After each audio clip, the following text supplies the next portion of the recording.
Assalamu alaikum. I'm Dr. Asim Karim and you're watching my YouTube channel. Please subscribe for more videos and seminars. The topic of today's talk is an examination of Naqvi's fiction, the selected works of Abdullah The Cossack from Greenblatt theory of self-fashioning. I have two goals in mind. First, I would like to show how modern Pakistani literature is gradually breaking away from the post-9/11 rhetoric of war on terror and tackling issues other than war and radicalism. Second, how the text goes beyond the specific post-colonial narratives to discuss problems such as the formation of personal identity through the lens of other theoretical viewpoints. In this presentation, I propose to understand Abdullah's character using the concept of self-fashioning. Let's proceed to the discussion. Self-fashioning. In Renaissance Self-Fashioning, From Moore to Shakespeare, published in 1980, Stephen Greenblatt defined self-fashioning as the process of constructing one's identity and public persona according to a set of socially acceptable standards, as well as the conscious effort to strive to imitate a praised model in society. Thus, he questioned the orthodox critical perspective on Elizabethan and Jacobean theatre, focused on aesthetic and playwright's genius. Instead, Greenblatt proposed looking at the text as the product of its contemporary social, political, and cultural context. Statement of problem. The argument of my lecture against self-fashioning poses a conceptual challenge to Greenblatt's theoretical stance of explaining the creation of character in Renaissance theatre.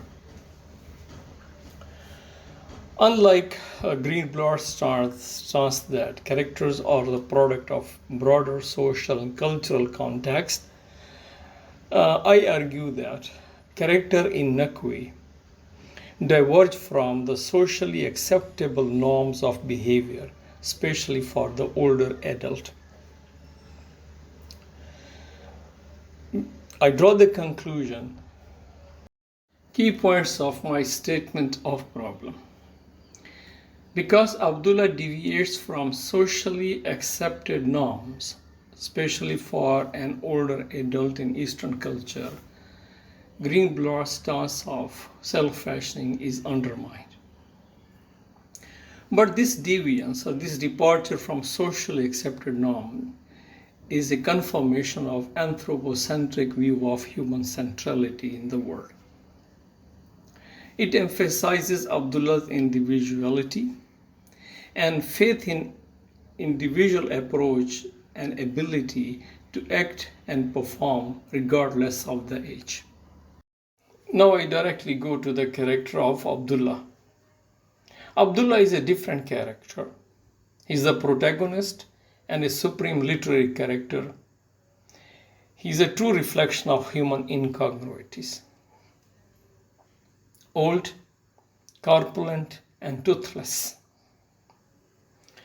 he is still able to demonstrate a high degree of energy, enthusiasm, and liveliness. He presents dichotomies in contemporary Pakistani society because he is a blend of religious, secular, and sensuous features. He is a source of genuine laughter and an endless storehouse of empathy and love for the children and minorities. However, he acts in a way that counters self-fashioning concept. Now, how does Abdullah demonstrate a radical shift towards rejection of self-fashioning? I focus on four areas. Number one, reframing aging, old age and morality, ageism and concern with health issues, and old age sensuousness. First, reframing aging.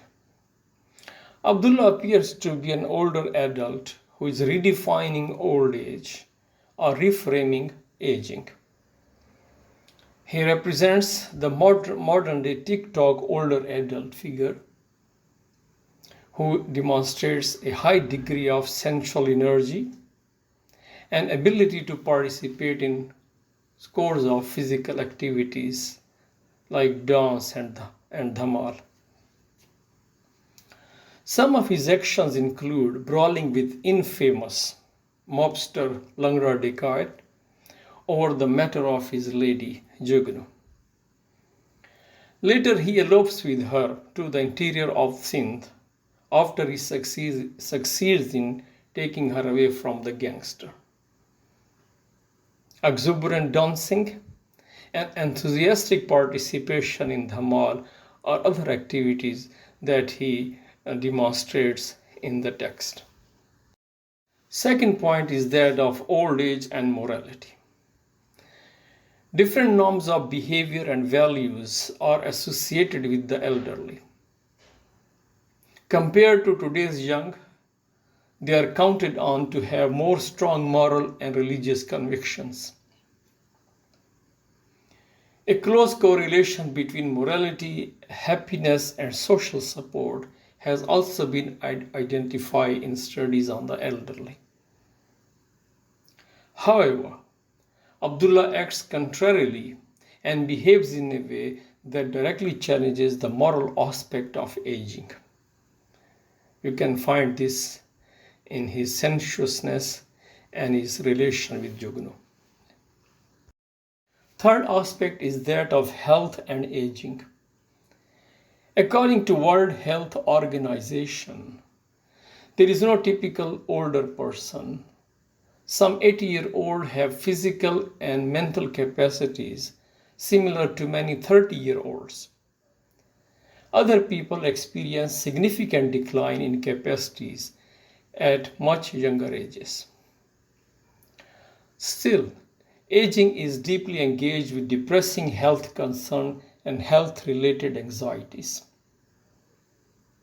Again, Abdullah contradicts this old age concern with health issues, notwithstanding the fact that he suffered from scores of serious diseases like diabetes and rheumatoid arthritis.